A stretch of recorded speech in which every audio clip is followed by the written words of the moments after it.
মুখ্যমন্ত্ৰীৰ মহিলা উদ্যমিতা আঁচনি, যিখন আঁচনিৰ জৰিয়তে অসমৰ আত্মসহায়ক গোটৰ মহিলা সদস্যসমূহক প্ৰথম পৰ্যায়ত 10,000, দ্বিতীয় পৰ্যায়ত বেংক আৰু ৰাজ সাহায্যৰে 25,000 আৰু তৃতীয় পৰ্যায়ত 50,000 টকা পৰ্যন্ত বেংকৰ জৰিয়তে দিয়াৰ ব্যৱস্থা থাকিব।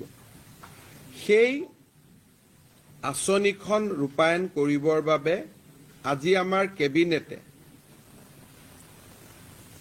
2,000 কোটি টকাৰ অনুমোদন জনায়। এই আঁচনিখনৰ বিষয়ে সবিশেষ মই অকণমান পিছত আপোনালোকৰ সৈতে আলোচনা কৰিম। আজি আমাৰ কেবিনেটে মুখ্যমন্ত্ৰীৰ আত্মনিৰ্ভৰ অসম অভিযান আঁচনিৰ অধীনত আৰু ৭৫,000 নিবনুৱা যুৱক যুৱতীক ঋণ আৰু ৰাজ সাহায্য প্ৰদান কৰাৰ যিখন আঁচনি আমাৰ চলি আছে, সেই আঁচনিখনৰ বাবেও অতিৰিক্ত পুঁজিৰ মঞ্জুৰি দিয়ে। ৰাজ্যৰ আত্মসহায়ক গোটৰ সদস্যসকলক আমি 4 লানি সাৰ্ভে কৰাৰ পিছত, কাৰোবাৰ 3টা সন্তানত আছে নে তাতকৈ বেছি আছে, বিভিন্ন সাৰ্ভে কৰাৰ পিছত আমি 31 লাখ মহিলাক প্ৰথম পৰ্যায়ত এই আঁচনিখনৰ বাবে উপযুক্ত বুলি আমি ইনফৰমেশ্যন বা আমি তথ্য কালেক্ট কৰিছোঁ।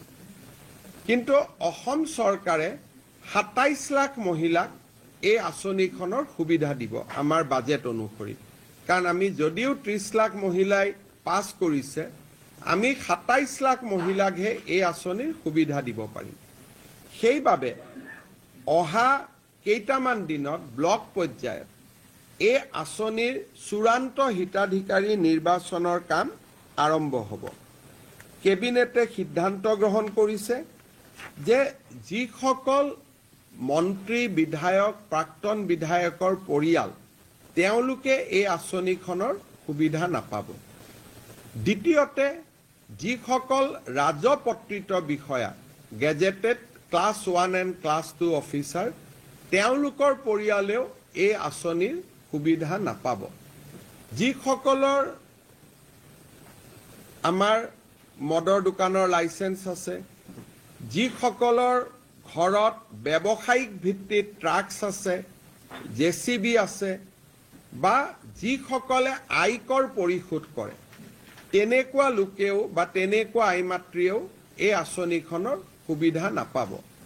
আৰু যিসকল আইমাতৃ মহালাখপতি হৈছে, তেওঁলোকক আমি এখন সুকীয়াকৈ আঁচনি দিম। যিহেতু অলৰেডি তেওঁলোকে বেংকৰ পৰা লাখ টকা লোনেই ল'লে, গতিকে 10,000 টকা লোৱাত ইয়াৰ প্ৰয়োজন নাই। কিন্তু তেওঁলোকক আমি সুকীয়াকৈ আৰু ভাল আঁচনি এখন দিয়াৰ বাবে আমি চিন্তা কৰিম।